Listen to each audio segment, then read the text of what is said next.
Welcome to St. Martin in the Fields, welcome to Great Sacred Music, a special welcome to those joining us online or for the first time.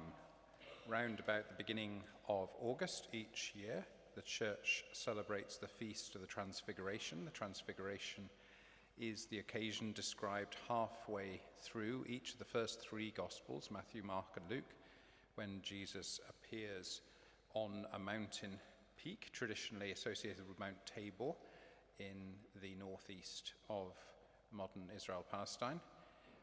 And either side of him are Elijah, representing the prophets, and Moses, representing the law. So in a sense, he's endorsed by what Christians would call the Old Testament, and he's witnessed by Peter, James, and John, and they see him, all three of those figures, in a shining light, transfigured.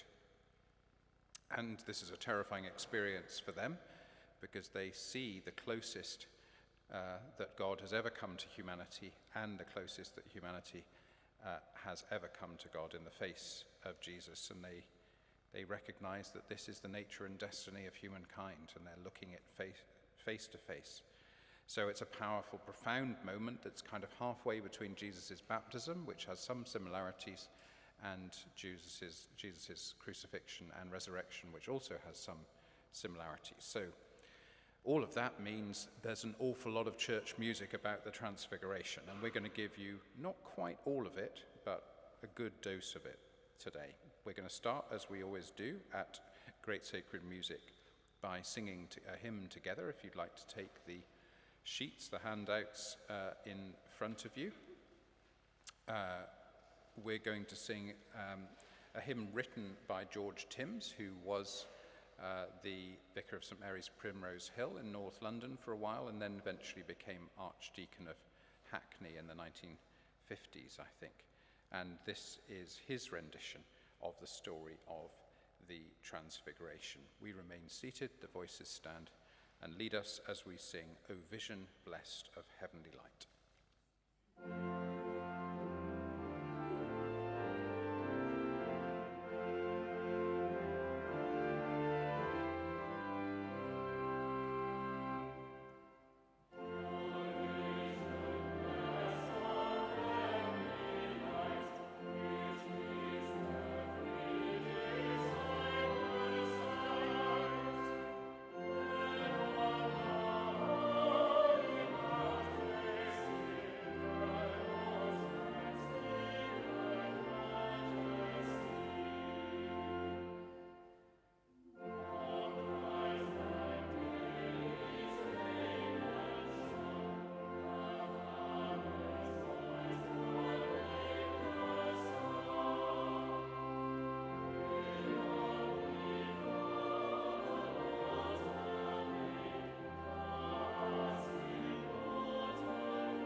Well, we're going to hear two pieces now with connections to the Transfiguration.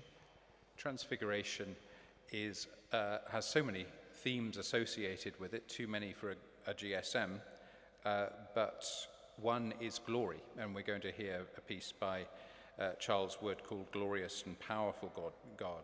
Charles Wood was from Armagh in Northern Ireland, studied under Stanford and Parry in the inaugural class at the Royal College of Music in 1883, before himself teaching Howells and Vaughan Williams and succeeding Stanford as Professor of Music at Cambridge in 1924. So he's right at the very heart of the establishment of the choral tradition in this country.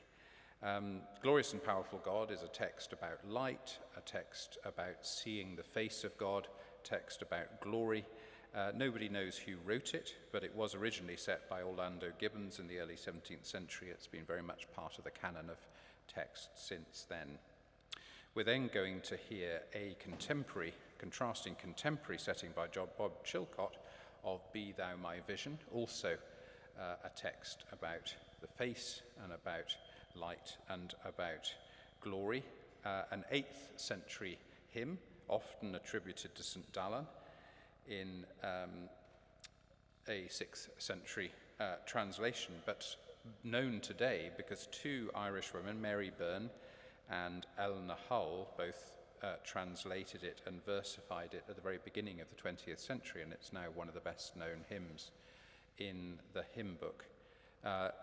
There's so much about this hymn that we could talk about, but the one line that I would draw out for you is just the second last line of the whole hymn, easy to miss in all the language about vision and the face, but to me it sums up the whole gospel.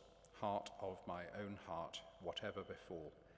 God's words to us, heart of my own heart, whatever befall, whatever happens, we will still be the heart of God's heart. Let's enjoy these two pieces now.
There's some interesting words at the end of the Transfiguration story after Moses and Elijah have both disappeared and the light has gone.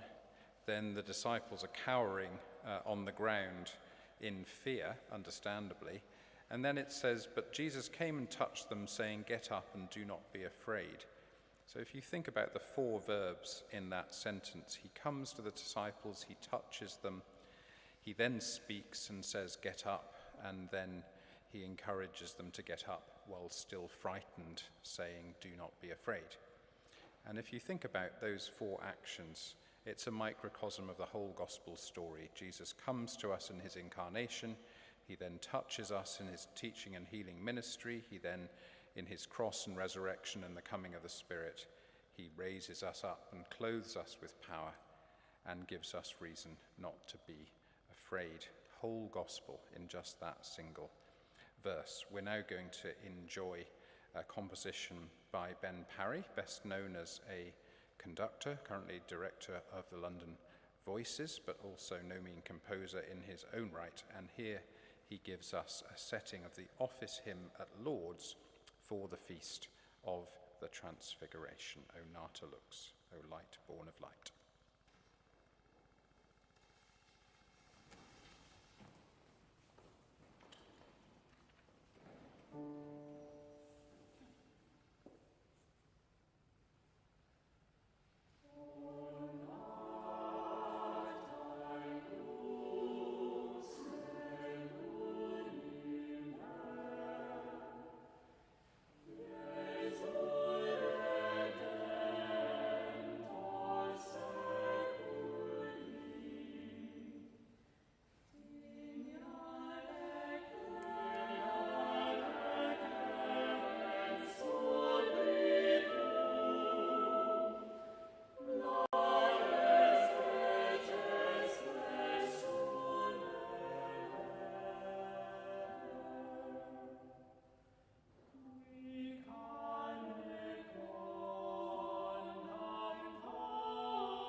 Now it's time for us to sing again, and we're going to sing a hymn by Brian Wren. Brian Wren was for a long time a United Reformed Church minister in this country before moving to the United States and becoming professor at Columbia Seminary just outside Atlanta, Georgia.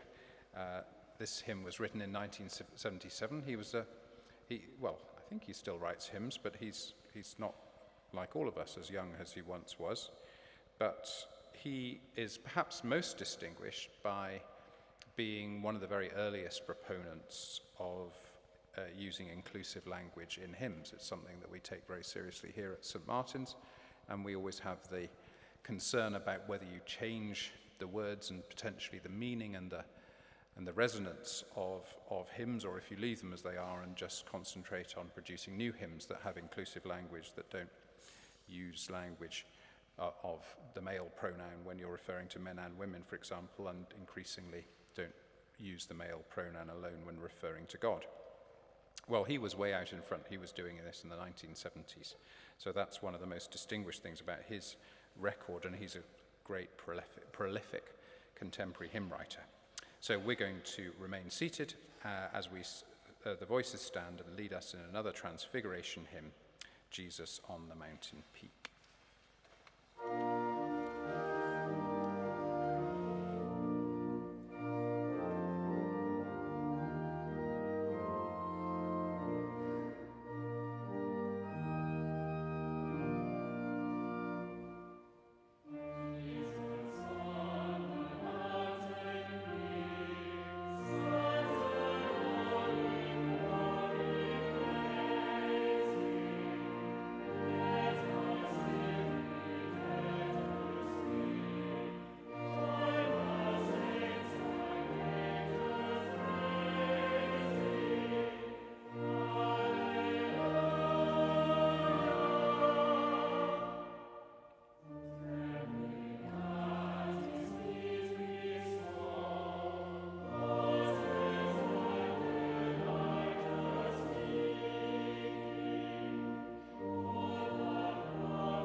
Now we're coming towards the end of Great Sacred Music for this week. I hope you've enjoyed yourself. If you have, there's an opportunity to make a donation in a retiring collection as you leave. You can do that with a swipe, or you can do that in hard cash, or we also take gold bullion.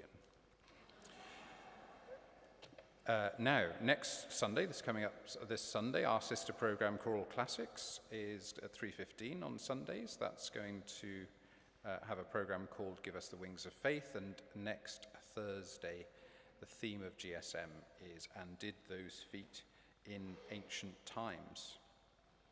Now, as a pastor, one reflection that I would offer on the Transfiguration is that people often ask me how they're to pray for a loved one who's seriously ill, perhaps where there's no prospect of that loved one getting better. And I think about three ways you can pray in these situations, and I'll explain the connection to Transfiguration in a moment. You can pray what I call the prayer of resurrection, which is where you pray for a miracle. You pray for your loved one to get better. You can also pray the prayer of incarnation, for God to be with your loved one in the midst of their situation, however bad it gets. But I think there's also a third prayer, which I call the prayer of transfiguration, inspired by the story in the Gospels, which is where you pray for God to be with your loved one and with you more intensely than ever before, more intensely than they ever have been at any other times in your life, so that even if your loved one doesn't get better, all involved look back at this moment as a time when you were most aware of one another as a circle of friends and family, when you felt close to God like never before. And I think that's the kind of way we can appropriate the tradition of the Transfiguration into our lives today, and see the Transfiguration as a kind of intensification of the way we live as people of faith, and as the way we live as human beings in the face of tragedy. Now, we often do a throwaway ending at Great Sacred Music. I think this could be fairly called a throwaway ending. Shine, Jesus, Shine was written in 1987 and voted the 10th favourite hymn in the country in 2005. Also been described by a Roman Catholic commentator as the most loathed of all happy clappy hymns. So it's a Marmite piece of music. What we've got for you today is a choral setting of Shine, Jesus, Shine. So I think for those who love the song already, this is beyond sublime, and for those who have reservations, this is perhaps a wonder to behold, which makes it very suitable for the Transfiguration. Thanks for joining us.